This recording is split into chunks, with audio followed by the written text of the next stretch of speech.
दोस्तों शिवांश स्टडी के YouTube channel पे आपका एक बार फिर से बहुत बहुत स्वागत है। केमिस्ट्री की सीरीज को आगे बढ़ाते हुए आज हम केमिस्ट्री का तीसरा वीडियो देख रहे हैं, जिसमें हम आज परमाणु के बारे में, जी हाँ, परमाणु के बारे में बहुत ही अच्छे डिटेल से यहाँ पर चर्चा करने वाले हैं। जिसने अभी तक हमारे दो वीडियो नहीं देखे हैं, आप प्लीज जाकर प्लेलिस्ट में वो दो वीडियो देख लीजिए, ताकि आज की वीडियो आपको बहुत अच्छे तरीके से समझ में आएगी। और परमाणु केमिस्ट्री का बहुत ही इंपॉर्टेंट टॉपिक है, इसलिए वीडियो को प्लीज शुरू से लेकर लास्ट तक जरूर देखिएगा। चलिए सबसे पहले बिना टाइम को वीडियो की शुरुआत करते हैं। हम सबसे पहले बात करते हैं आखिर परमाणु होता क्या है। ठीक है, अच्छे से सुनिएगा, बहुत अच्छा कॉन्सेप्ट है और आपको सारी की सारी बातें बहुत अच्छे तरीके से समझ में आएंगी। अच्छा, परमाणु के अगर मैं इतिहास की सबसे पहले बात करूं तो एक व्यक्ति हुआ करते थे जिनका नाम था महर्षि कणाद। जी हाँ, महर्षि कणाद वो व्यक्ति हैं जिन्होंने सबसे पहले कहा था कि दुनिया की जितनी भी चीजें हैं वो छोटे छोटे कणों से मिलकर बनी होती है। पहले व्यक्ति जिन्होंने ये बात कही थी कि दुनिया में जितनी भी चीजें होती हैं वो छोटे छोटे कणों से मिलकर बनी होती है, लेकिन वो इस बात का कोई प्रमाण नहीं दे पाए, ना ही वो कण को कुछ नाम दे पाए। इसलिए पहली जानकारी तो महर्षि कणाद से मिलती है। दूसरे व्यक्ति जो आपको मिलेंगे वो मिलेंगे जॉन डाल्टन। जी हाँ, यही वो पहले व्यक्ति हैं, यही वो पहले व्यक्ति हैं जिन्होंने इसकी परिभाषा यहाँ पर लोगों के सामने प्रस्तुत किया था। जॉन डाल्टन ने ही परमाणु के बारे में बताया था। इसीलिए अगर आपसे क्वेश्चन पूछा जाता है कि परमाणु का जो सिद्धांत है, परमाणु का जो सिद्धांत है वो किसके द्वारा दिया गया था, तो परमाणु का जो सिद्धांत है वो किसके द्वारा दिया जाएगा, आपका जॉन डाल्टन के द्वारा दिया गया था। यहां तक आई होप आपको बात समझ में होगी। लेकिन जॉन डाल्टन ने एक थ्योरी दी थी। जॉन डाल्टन ने ये कहा था कि दुनिया में जो परमाणु है वो सबसे छोटा है और परमाणुओं से छोटा कोई नहीं हो सकता। मतलब परमाणु एक अविभाज्य कण है।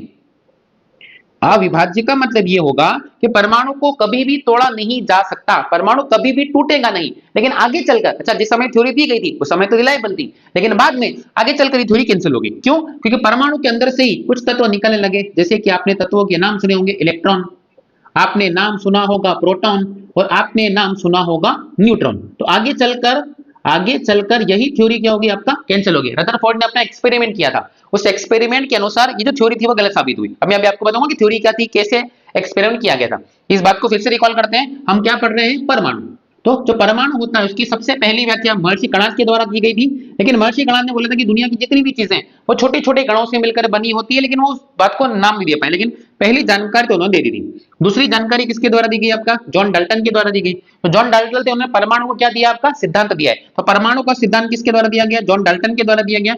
लेकिन जॉन डाल्टन ने एक थ्योरी ये दी थी कि जो परमाणु होता है वो अपने आप में एक कौन सा कण है, अविभाज्य कण होता है, जिसको कभी भी तोड़ा नहीं जा सकता। लेकिन आगे चलकर जॉन डाल्टन की थ्योरी क्या होगी, आपका कैंसिल होगी। क्योंकि परमाणु को जब तोड़ा गया उसके अंदर से इलेक्ट्रॉन निकला, उसके अंदर से प्रोटॉन निकला, उसके अंदर से क्या निकला, आपका न्यूट्रॉन निकला। इसलिए जॉन डाल्टन की ये थ्योरी तो आगे चलकर क्या होगी, आपका कैंसिल होगी। चलिए इन्हीं चीजों पर थोड़ा बात करते हैं। अब हम समझते हैं परमाणु की संरचना क्या होती है, आखिर परमाणु होता क्या है, परमाणु दिखता क्या है। सारी बातें बहुत ध्यान से सुनिएगा, आपको सारी की सारी बातें बहुत अच्छे तरीके से समझ में आएंगी। आई होप आपको इतनी बात यहाँ पर समझ में होगी। अब एक तरफ मैं परमाणु बनाता हूं और दूसरी तरफ उसकी सारी की सारी थ्योरी समझाऊंगा, आपको सब समझ में आएगा। देखिए इस तरीके से होता है परमाणु। अब किसी भी चीज का परमाणु यहाँ पर इस तरीके से मान सकते हैं। अब परमाणु के जो बीचों बीच में होता है वो होता है उसका नाभिक। किसी भी परमाणु के सेंटर में जो तत्व होगा वो क्या होगा, उसका नाभिक होगा। और ये जो आसपास घूमी हुई चीजें होती है इन्हें हम कहते हैं कक्षा। कक्षा क्या होती है, जो इलेक्ट्रॉनों को अपने अंदर संजो के रखेगी। अभी फिलहाल के लिए खाली इतना समझिए कि सेंटर में कोई चीज है, वो सेंटर की में उपस्थित चीजों को हम किसके नाम से जानते हैं, तो उस चीजों को हम क्या कहते हैं, नाभिक यहाँ पर कहते हैं। अब परमाणु में दो प्रकार के कण होते हैं, एक कण जिन्हें स्थायी कण कहा जाता है और एक कण जिन्हें अस्थायी कण के नाम से जाने जाते हैं। मेरी बात ध्यान से सुनिए। परमाणु के अंदर दो प्रकार के कण यहाँ पर पाए जाते हैं, मैं आपको अच्छी तरीके से समझाता हूँ। स्थायी कण वो कण जो किसी भी परमाणु में हमेशा उपस्थित होंगे, हमेशा उपस्थित होंगे, हमेशा उसके अंदर पाए जाएंगे। ऐसे तत्वों को हम कौन से कण कहते हैं, स्थायी कणों के नाम जानते हैं। और अस्थायी कण वो कण जो हमेशा परमाणु के अंदर उपस्थित नहीं होंगे, हमेशा परमाणु के अंदर उपस्थित नहीं होंगे। इसलिए ऐसे कणों को हम किसके नाम जानेंगे, अस्थायी कणों के नाम जानेंगे। सर इनके कुछ नाम है, हाँ। जो स्थायी कण है यहाँ पर आपको तीन मिलेंगे, अभी मैंने अभी इनका नाम बताया था।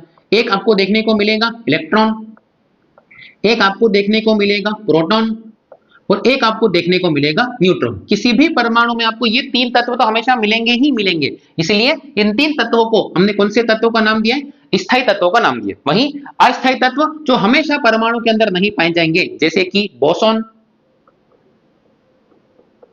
जैसे कि मेसोन आदि। ऐसे बहुत सारे होते हैं, लगभग 33 कण यहाँ पर माने गए हैं, लेकिन इतना हमको काम करनी है। लेकिन याद रखिएगा, जो हमेशा नहीं पाए जाएंगे उनको अपन ने कौन से कणों का नाम दे दिया? अस्थायी कणों का नाम दिया।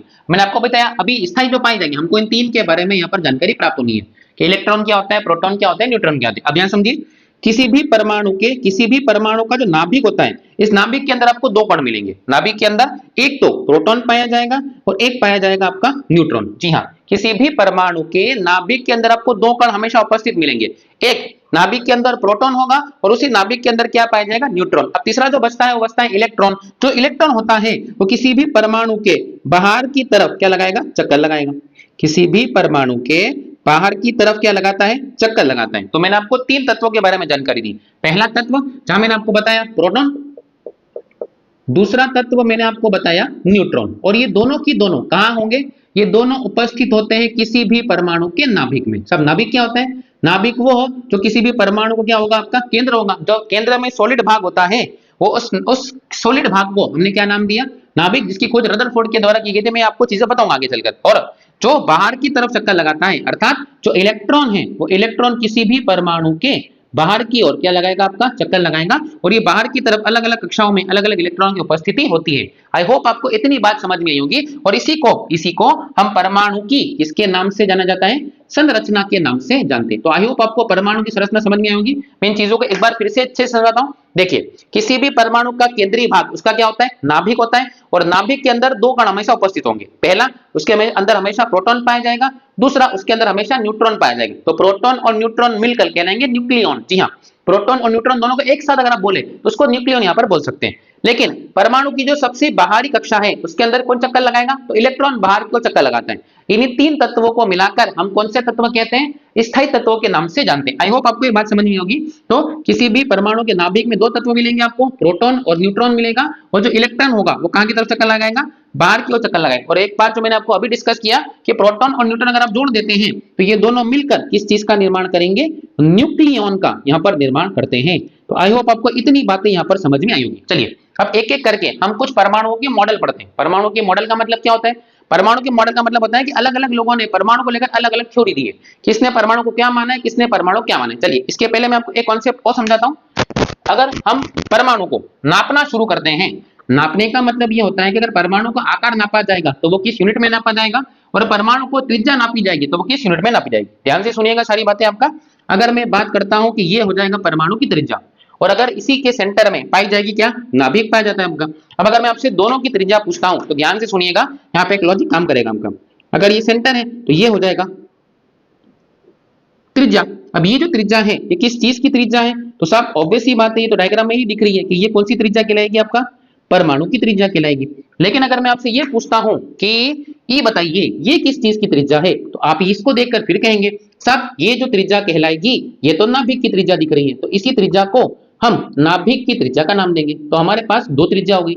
एक त्रिज्या काय की हो गई? आपका परमाणु की त्रिज्या हो जाएगी, और एक त्रिज्या किसकी हो जाएगी? आपका नाभिक की त्रिज्या हो जाएगी। अगर मैं परमाणु की त्रिज्या की बात करता हूं तो परमाणु की त्रिज्या, अच्छा अगर आप इस डायग्राम को ध्यान से देखेंगे तो आप देखेंगे कि परमाणु की त्रिज्या ज्यादा बड़ी है। तो परमाणु की त्रिज्या को हम बोलेंगे 10 की घात -10 में। और 10 की घात -10 जब भी होता है तो इसको नापा जाता है एंगस्ट्रम में। जी हाँ, तो आपसे क्वेश्चन बनेगा कि जो परमाणु की त्रिज्या होती है उसको किस चीज में नापा जाता है? तो उसे नापा जाता है एंगस्ट्रम में। लेकिन अगर मैं आपसे कहता हूं कि नाभिक की त्रिज्या, तो नाभिक की त्रिज्या कम दिख रही होगी। कितनी कम दिख रही है? तो 10 की घात -15 हो जाएगी। और इसी नाभिक की त्रिज्या को हम कई में नापेंगे? तो फर्मी में यहाँ पर नापेंगे।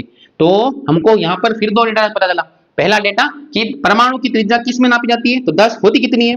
10 की घात -10 होती है, और स्काई में नापी जाएगी तो इसको एंगस्ट्रम में नापा जाएगा। वहीं अगर मैं नाभिक की त्रिज्या की बात करता हूं तो 10 की घात -15 होती है, जिसे हम काई में नापेंगे? फर्मी में यहाँ पर नापेंगे। तो आई होप आपको ये दोनों बातें समझ में आएंगी। परमाणु की त्रिज्या एंगस्ट्रम में और नाभिक की त्रिज्या काई में नापी जाती है? फर्मी में नापी जाती है। दोनों का डेटा भी याद रखना, 10 की घात -10 और 10 की घात क्या हो जाएगा? -15 यहाँ पर हो जाएगा। चलिए अब हम धीरे धीरे परमाणुओं के मॉडल पर यहाँ पर चर्चा करते हैं कि परमाणु का मॉडल होते क्या है और किस किस ने कौन कौन से मॉडल दिए। अच्छा इसके पहले एक चीज और हम समझ लें कि इन तीनों कणों की खोज किस किस के द्वारा की गई। जी हाँ, आइए इन तीनों कणों के खोजकर्ताओं के बारे में बात करते हैं। इन तीनों कणों की जो खोज है वो अलग अलग वैज्ञानिकों के द्वारा यहाँ पर की गई है। अगर मैं सबसे पहले आपसे बात करता हूं कि इलेक्ट्रॉन की खोज किसने करी है, तो जो इलेक्ट्रॉन की खोज है वो करी गई है जे थॉमसन के द्वारा। जी हाँ, बहुत ही इंपॉर्टेंट पॉइंट है, आपको याद रखिएगा आपका। तो जे थॉमसन के द्वारा इलेक्ट्रॉन की यहाँ पर खोज की गई और इलेक्ट्रॉन के ऊपर जो आवेश होता है वो आवेश कौन सा हो जाएगा आपका, ऋण आवेश हो जाएगा।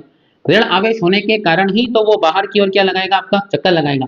तो इसके ऊपर कौन सा आवेश होता है आपका, ऋणात्मक आवेश यहाँ पर होता है। वहीं अगर मैं बात करता हूं प्रोटॉन के बारे में तो ध्यान से सुनिएगा, यहाँ पर थोड़ा सा गड़बड़ है। प्रोटॉन की जो खोज है वो गोल्डस्टीन के द्वारा यहाँ पर की गई थी। जी हाँ, प्रोटॉन की जो खोज है वो गोल्डस्टीन के द्वारा यहाँ पर की गई थी। लेकिन जो प्रोटॉन का नामकरण है वो नामकरण किसके द्वारा दिया गया, रदरफोर्ड के द्वारा यहाँ पर दिया गया। तो प्रोटॉन की जो खोज है वो एक अलग वैज्ञानिक ने करी है, लेकिन प्रोटॉन का जो नाम है वो किसके द्वारा दिया गया है, रदरफोर्ड के यहाँ पर दिया गया। तीसरा, अगर मैं एक और तत्व की बात करूं तो जो एक और तत्व कहलाएगा वो क्या कहलाएगा आपका, न्यूट्रॉन कहलाएगा। और जो न्यूट्रॉन की खोज है वो चैडविक के द्वारा यहाँ पर की गई है। तो ये हमारे तीनों साइंटिस्ट के नाम जहां पर तीनों की खोज यहाँ पर दवानी गई है। तो इलेक्ट्रॉन की जो खोज है वो किसने करी है, आपका जे थॉमसन साहब ने करी है। लेकिन इलेक्ट्रॉन पे जो आवेश होता है वो कौन सा आवेश होगा, आपका ऋण आवेश होगा। वहीं प्रोटॉन की खोज की अगर बात करेंगे तो खोज किसने करी है, गोल्डस्टीन ने। लेकिन प्रोटोन का माफ कीजिएगा, जो नामकरण है वो किसके द्वारा दिया गया है, रदरफोर्ड के द्वारा दिया गया है। तो खोजने वाला बंदा अलग है, नाम देने वाला बंदा अलग है। और तीसरा, वहीं अगर बात करें न्यूट्रॉन की अगर बात करते हैं तो न्यूट्रॉन की खोज किसने करी है, चैडविक ने करी। अब हम तीनों के आवेश के बारे में चर्चा कर लेते हैं। प्रोटॉन के ऊपर आवेश होता है धन आवेश। जी हाँ, प्रोटॉन के ऊपर जो आवेश उपस्थित होगा उससे हम किसके नाम जानेंगे, धन आवेश के नाम जानेंगे। इलेक्ट्रॉन के ऊपर मैं आपको ऑलरेडी बता चुका हूं कि आवेश कौन सा होता है, ऋण आवेश यहाँ पर होता है। और वहीं न्यूट्रॉन के ऊपर अगर आवेश की बात करें तो यहाँ पर कोई भी आवेश नहीं होता, अर्थात ये कौन सा तत्व होता है, उदासीन तत्व यहाँ पर होता है। तो न्यूट्रॉन के ऊपर कोई आवेश नहीं होगा तो क्या हो जाएगा आपका, उदासीन। अब अगर इसी बिहाफ पर मैं आपसे कनेक्ट करूं तो मैंने अभी बताया आपको कि नाभिक में दो तत्व पाए जाते हैं, एक पाया जाता है प्रोटॉन, एक पाया जाता है न्यूट्रॉन। अगर मैं आपसे पूरे नाभिक का आवेश पूछता हूं तो थोड़ा ध्यान दीजिएगा, प्रोटॉन के ऊपर आवेश कौन सा है प्लस, न्यूट्रॉन के ऊपर आवेश ही नहीं है, तो पूरे के पूरे नाभिक का भी आवेश कौन सा हो जाएगा, धन आवेश के नाम से यहाँ पर जाना जाएगा। आई होप आपको ये सारी की सारी बातें बहुत अच्छे तरीके से समझ में आई होगी। इसी संरचना को हमने किसकी संरचना कहा गया, परमाणु की संरचना कहा गया। मैं आपको परमाणु की संरचना एक बार फिर से बहुत अच्छे समझा रहा हूँ, प्लीज चीजों को थोड़ा ध्यान से सुनिएगा। देखिए, परमाणु के बीचों बीच कौन पाया जाता है, नाभिक। नाभिक के अंदर कितने तत्व पाए जाएंगे, दो, एक पाया जाएगा प्रोटॉन, एक पाया जाएगा न्यूट्रॉन। नाभिक के बाहर की ओर कौन चक्कर लगा रहा है, नाभिक के बाहर की ओर चक्कर लगा रहा है इलेक्ट्रॉन। उसके बाद नाभिक की जो त्रिज्या नापी जाती है वो कई में नापी जाएगी, फर्मी में नापी जाएगी, जो कितनी होती है 10 की घात -10 होती है। सॉरी, नाभिक की जो त्रिज्या है वो कई में नापी जाएगी, आपका फर्मी में नापी जाएगी 10 की घात -15 होती है। और वहीं परमाणु की जो त्रिज्या होती है वो 10 की घात -10 होती है, जो कई में नापी जाएगी, आपका एंगस्ट्रॉम में यहाँ पर नापी जाएगी। उसके बाद परमाणु के अंदर, नाभिक के अंदर प्रोटॉन प्लस न्यूट्रॉन होता है।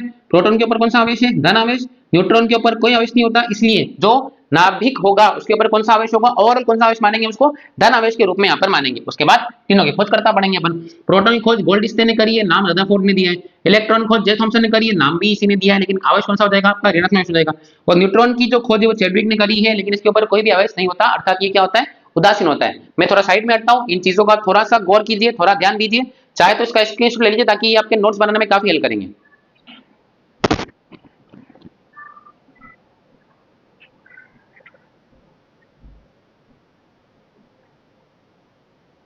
कितना चीजें लिखा है उनको अच्छे से रिवाइज कीजिए ताकि ये चीजें आपको आगे चलकर दिक्कत नहीं देगी।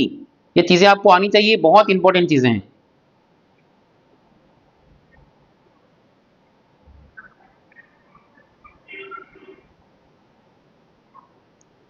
चलिए, आई होप आपको ये सारी चीज समझ में आएगी। अब हम परमाणुओं के मॉडल पर चर्चा करते हैं। परमाणु का मॉडल मतलब क्या होते हैं, अलग अलग लोगों ने परमाणु की अलग अलग तरीके से व्याख्या करी। किसी ने कहा है परमाणु को किसी ने परमाणु को तरबूज का संज्ञा दी है, किसी ने कहा है कि परमाणु में नाभिक नहीं होता है, किसी ने कहा है कि इलेक्ट्रॉन घूमते घूमते एक दिन थक जाएगा।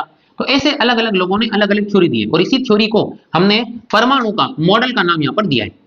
मैं आपको समझाऊंगा तो आपको सारी चीज समझ में आएगी, बस आपको कंसंट्रेट होकर चीजों को सुनना है और कॉपी पेन लेके बैठेगा ताकि आप चीजों को बहुत अच्छे तरीके से यहाँ पर नोट डाउन कर सके, ताकि रिवीजन करने में चीजों की आपकी आसान रहेगी। चलिए, परमाणु के मॉडल में हम सबसे पहले चर्चा करेंगे,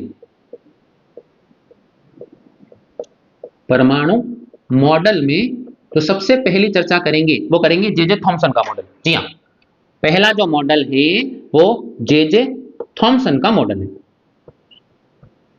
जे थॉमसन भैया का कहना ये था, जे थॉमसन भैया का कहना ये था कि जो परमाणु होता है, जो परमाणु होता है वह तरबूज के समान होता है। जी हाँ, आप बिल्कुल सही सुन रहे हैं, परमाणु जो है वो तरबूज के समान होता है, समान होता है। अब तरबूज का जो कौन सा भाग होता है, लाल भाग होता है, इस लाल भाग को उन्होंने क्या नाम दिया, प्रोटॉन का नाम दिया।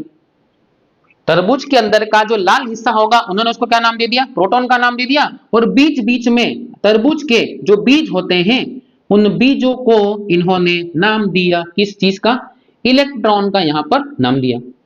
तो इस पूरी थ्योरी को कौन सी थ्योरी के नाम से जाना गया, वाटरमेलन थ्योरी। जी हाँ, इस पूरी थ्योरी को वाटरमेलन थ्योरी का नाम दिया गया। जहां जे थॉमसन, याद कीजिए ये वही वैज्ञानिक है जिन्होंने किसकी खोज करी थी, इलेक्ट्रॉन की खोज करी थी। और यही कह रहे हैं कि जो जो जो परमाणु होता है वो किसके समान होता है, तरबूज के समान होता है, जिसमें जो लाल भाग होगा वो क्या कहलाएगा, प्रोटॉन कहलाएगा। और जो बीज होते हैं परमाणु के, वो जो बीज होते हैं तरबूज के, उसको उन्होंने क्या नाम दे दिया, इलेक्ट्रॉन का नाम दिया। तो ये जो पहला परमाणु सिद्धांत है वो किसके द्वारा दिया गया, जे थॉमसन साहब के यहाँ पर दिया गया। वहीं अगर मैं ऐसे ही छोटे छोटे मॉडल दिए हैं, खाली रदरफोर्ड का मॉडल थोड़ा सा बड़ा है तो मैं आपको वो चीजें अच्छे समझाऊंगा। चलिए, जे थॉमसन के बाद में दूसरे वैज्ञानिक आते हैं रदरफोर्ड, और रदरफोर्ड ने इस चीजों को बहुत अच्छे तरीके से यहाँ पर समझाया है। मैं आपको उन्हीं प्रयोगों से समझाने का प्रयास करूंगा, इसलिए इन चीजों को ध्यान सुनिएगा। रदरफोर्ड का मॉडल काफी ही इंपॉर्टेंट रहेगा आपका। चलिए, पहला, रदरफोर्ड जो भैया है, रदरफोर्ड का ये कहना है कि उन्होंने एक गोल्ड का परमाणु लिया था। गोल्ड बोले तो सोने का परमाणु लिया। और जब रदरफोर्ड ने इस गोल्ड के परमाणु पर कौन सी किरणें छोड़ी, अल्फा किरणें छोड़ी। जब अल्फा किरणें छोड़ी तो इस पूरे प्रोजेक्ट को अल्फा स्कैटरिंग यहां पर नाम दिया। हम यहां किरणें छोड़ेंगे तो इसको थोड़ा ऊपर बना दें। इस पूरे प्रोजेक्ट को अल्फा स्कैटरिंग प्रोजेक्ट का नाम दिया गया। अल्फा स्कैटरिंग प्रोजेक्ट का नाम दिया गया। अब देखिए, रदरफोर्ड ने क्या क्या एक्सपेरिमेंट किया था। रदरफोर्ड जी ने क्या किया, रदरफोर्ड जी ने इस सोने के परमाणु पे लगभग कई सारी किरणें छोड़ी। कहीं लिखा है 12,000 किरणें, कहीं लिखा है 23,000 किरणें, हमको उस बात से मतलब नहीं कितनी किरणें छोड़ी। जब भी इसके ऊपर इतनी सारी किरणें छोड़ी गई तो इससे हमको एक बात पता चली, और एक बात ये पता चली कि किसी भी परमाणु का जो 90% भाग होता है वो क्या होता है, खोखला होता है। जी हाँ, किसी भी परमाणु का जो 90% हिस्सा होगा वो क्या होगा, खोखला होगा। और इस बात की जानकारी किसे मिलती है, क्योंकि हम इसके ऊपर कौन सी किरणें छोड़ी है, अल्फा। और अल्फा किरणें इससे क्या हो जाती है, पास हो जाती है। जिससे हमको पता चला कि किसी भी परमाणु का 90% भाग क्या होता है, खोखला। पहला पॉइंट मिला। दूसरा, जब ये किरणें थोड़ी सेंटर में छोड़ी गई तो वो अपने मार्ग से क्या हो जाती है, विचलित हो जाती है। जब किरणें अपने केंद्रीय भाग में छोड़ी गई तो ये किरणें अपने मार्ग से क्या हो गई, विचलित हो गई। विचलित होने से हमको एक बात और पता चली कि बीच में कोई ना कोई सॉलिड चीज है, और इसी सॉलिड चीज को नाम दिया गया क्या, नाभिक। जी हाँ, तो नाभिक का जो खोज करता है वो किसे कहा जाता है, रदरफोर्ड को ही माना जाता है। नाभिक का खोजकर्ता रदरफोर्ड को ही माना जाता है। ये पॉइंट ध्यान दीजिएगा, बहुत इंपॉर्टेंट है। और इस बात का पता किस चला, तो जब ये सेंटर में छोड़ी गई तो ये अपने मार्ग से क्या कर गई, आपका भटक गई। उसके बाद तीसरा, जब एक किरण बिल्कुल सेंटर में छोड़ी गई तो वो किरण टकराकर वापस उसी रास्ते से क्या लौट गई, वापस लौट गई। इसका मतलब बीच में कोई ना कोई सॉलिड हिस्सा है, और इस सॉलिड हिस्से को क्या नाम दिया गया, नाभिक। और नाभिक पर कौन सा आवेश है, धन आवेश। ये धन आवेश है। इस बात की जानकारी कैसे मिली, धन आवेश के बारे में जो जानकारी मिली वो ऐसे मिली कि देखिए, अल्फा के ऊपर कौन सा आवेश होता है, धन आवेश होता है। अब अगर केंद्र के ऊपर कौन सा आवेश होता, अगर नेगेटिव आवेश होता तो पता है ये किरण जो है वो प्लस से जाकर माइनस से मिल जाती। आपने ये बात कहीं ना कहीं सुनी होगी कि विपरीत ध्रुवों के बीच में हमेशा कौन सा गुण पाया जाता है, आकर्षण का गुण पाया जाता है। लेकिन अगर यही गुण क्या होता है, समान होता है, तो समान ध्रुवों के बीच में कौन सा गुण पाया जाता है, प्रतिकर्षण का गुण पाया जाता है।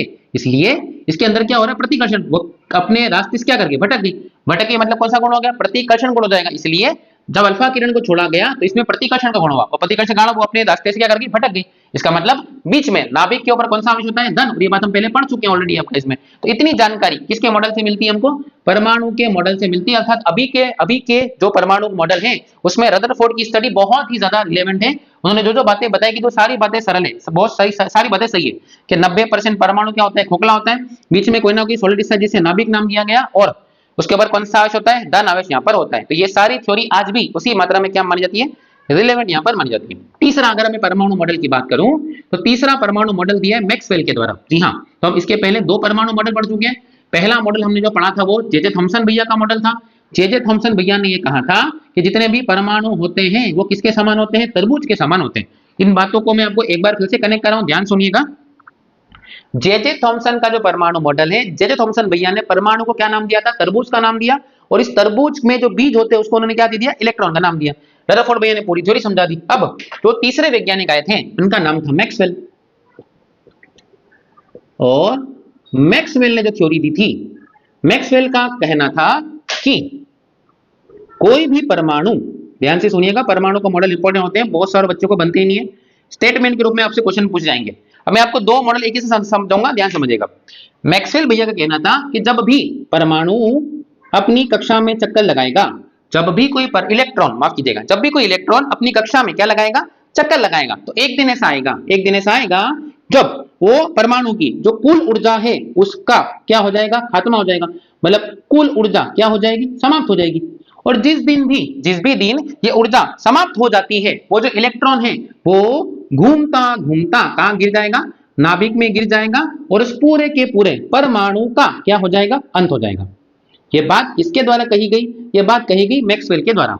मैक्सवेल भैया का यह कहना था कि जब भी इलेक्ट्रॉन अपनी कक्षा में घूमता है तो उसे ऊर्जा की आवश्यकता होती है, जितनी ऊर्जा होगी उतना ये इलेक्ट्रॉन इसकी चक्कर लगाएगा, लेकिन जिस दिन ये ऊर्जा पूरे तरीके से क्या हो जाती है, समाप्त हो जाती है, तो वो जो इलेक्ट्रॉन रहेगा वो कहां गिर जाएगा, नाभिक में जाकर गिर जाएगा, और जब नाभिक में गिर जाएगा तो उस दिन उस परमाणु का पूरे तरीके से क्या हो जाएगा, अंत हो जाएगा। ये मॉडल किसके द्वारा दिया गया, मैक्सवेल का मॉडल था। वहीं एक चौथे भैया और आते हैं, इन भैया का नाम होता है बोर-बरी का मॉडल। तो ये अंतिम मॉडल है, बोर-बरी का मॉडल, और ये मॉडल आज भी रिलायबल है, इनकी थ्योरी आज भी मानी जाती है। बोर-बरी का कहना था, बोर-बरी के परमाणु मॉडल में बोर-बरी भैया ने ये कहा कि ना भैया मैक्सवेल भैया आप ये बात गलत कह रहे हो। बोर-बरी ने कहा कि जब भी कोई भी परमाणु अपनी ही कक्षा में चक्कर लगाएगा, जब वो अपनी ही कक्षा में घूमेगा, तो उसको किसी भी प्रकार की एनर्जी की आवश्यकता ही नहीं होगी। जी हाँ, वो हमेशा अनंत काल तक अपनी कक्षा में घूम सकता है। उन्होंने इस बात को ये भी समझाया कि अगर उसको एनर्जी कब चाहिएगी, जब वो अपनी निम्न कक्षा छोड़कर, मतलब कि अंदर कक्षा छोड़कर कहां जाएगा, बाहर की कक्षा में जाएगा। जब भी कोई परमाणु अपनी अंदर की कक्षा छोड़कर कहां जाता है, बाहरी कक्षा में एंटर करता है, तब उसे काय की आवश्यकता पड़ेगी, ऊर्जा की आवश्यकता पड़ेगी। और एक बात और समझाया कि जब भी बाहरी कक्षा में चक्कर लगाने वाला इलेक्ट्रॉन जब निम्न कक्षा में आ जाएगा, तो वो ऊष्मा का क्या करेगा, उत्सर्जन करेगा, ऊष्मा का क्या करेगा, उत्सर्जन करेगा। इस बात को मैं एक बार फिर समझाता हूं। बोर-बरी के मॉडल के अनुसार जब भी कोई इलेक्ट्रॉन अपनी कक्षा में चक्कर लगाएगा, जिस कक्षा में वो है उसी में चक्कर लगाएगा, तो उसे किसी भी प्रकार की ऊर्जा की आवश्यकता नहीं पड़ेगी। लेकिन अगर वो अपनी निम्न कक्षा से उच्च कक्षा में जाता है, अपनी निचली कक्षा से उच्च कक्षा में जाएगा, तो उसे ऊर्जा की आवश्यकता पड़ेगी, अर्थात तो ऊर्जा क्या करेगा, खींचेगा। लेकिन अगर वो अपनी उच्च कक्षा से कहां आता है, निम्न कक्षा में आता है, तो ऊर्जा छोड़ेगा, क्योंकि उसको उतने ऊर्जा की आवश्यकता नहीं पड़ेगी, तो ऊर्जा का क्या करेगा, उत्सर्जन करेगा। यही मॉडल कौन से भैया ने दिया था, बोर-बरी भैया का ये मॉडल है, और ये मॉडल आज भी इसी प्रकार से रिलेवेंट है। उन्होंने मैक्सवेल के मॉडल को क्या कर दिया, नकार दिया। उनका ये कहना था कि अगर मैक्सवेल भैया ने क्या कहा था कि अगर अपनी ही कक्षा में घूमेगा तो ऊर्जा का उत्सर्जन करेगा, और एक दिन क्या हो जाएगा, खत्म हो जाएगा। और बोर-बरी भैया ने बोला कि ना, ऐसा नहीं होगा, अगर वो अपनी कक्षा में घूम रहा है तो किसी भी प्रकार की ऊर्जा की आवश्यकता नहीं होगी। तो हमने टोटल मिला के 4 परमाणु के मॉडल पढ़े हैं। जे थॉमसन भैया ने क्या कहा था, जे थॉमसन भैया ने परमाणु का कंपैरिजन किससे किया था, तरबूज से किया था। थ्योरी को हमने वाटरमेलन थ्योरी का नाम दिया। रदरफोर्ड ने 90% किरणें जब छोड़ी गई तो वो उससे क्या हो गई थी, पास हो गई थी। बीच से जब किरणें आई तो इसमें कौन सा गुण आया था, प्रतिकर्षण गुण पाया जाए, जिससे हमको पता चला कि सेंटर में कोई सॉलिड भाग है, उस सॉलिड भाग को हमने नाभिक का नाम दिया था, और नाभिक के बीच में कौन सा आवेश होता है, धनावेश होता है। तीसरा हमको मॉडल मिला उसका मैक्सवेल का मॉडल। मैक्सवेल के मॉडल के अनुसार जब कोई इलेक्ट्रॉन अपनी ही कक्षा में चक्कर लगाता है तो ऊर्जा का क्या करता है, उत्सर्जन, और एक दिन ऐसा आएगा तो वो सभी ऊर्जा का उत्सर्जन कर देगा। उत्सर्जन होने के बाद वो इलेक्ट्रॉन कहां गिर जाएगा, नाभिक में गिर जाएगा, और इलेक्ट्रॉन का क्या, और परमाणु क्या हो जाएगा, अंत हो जाएगा। वो चौथा मॉडल जो दिया वो किसने दिया, आपका बोर-बरी भैया ने। बोर-बरी ने ये कहा कि जब कोई इलेक्ट्रॉन अपनी कक्षा में घूमेगा तो उसको किसी भी प्रकार की ऊर्जा की आवश्यकता नहीं पड़ेगी। जब वो निम्न कक्षा से उस कक्षा में जाएगा तो उसे ऊर्जा की आवश्यकता पड़ेगी, और जब वो उच्च से निम्न कक्षा में आएगा तो उसे किसी भी प्रकार की ऊर्जा की आवश्यकता नहीं पड़ेगी, वो ऊर्जा का क्या करेगा, उत्सर्जन करेगा। आई होप आपको ये चारों मॉडल और परमाणु का जो मॉडल संरचना था वो आपको समझ में आया होगा। अगर आप वीडियो अभी तक देख रहे हैं तो प्लीज वीडियो को लाइक कीजिए और एक प्यारा सा कमेंट कर दीजिए नीचे, ताकि हमको और भी ज्यादा मोटिवेशन मिले। वीडियो को शुरू से लेकर एंड तक जरूर देखिएगा। कोई बात नहीं समझ आई हो तो वीडियो को आगे पीछे कर सकते हैं, फिर भी नहीं समझ में तो नीचे कमेंट सेक्शन है, कमेंट सेक्शन में कमेंट लिख दीजिए, मैं जरूर उस कमेंट सेक्शन का जवाब दूंगा। आई होप आप अभी तक बात समझ में आई होगी। वीडियो समझ में आया हो प्लीज लाइक कीजिए, शेयर कीजिए। मिलते हैं अगली वीडियो में, तब तक के लिए जय हिंद।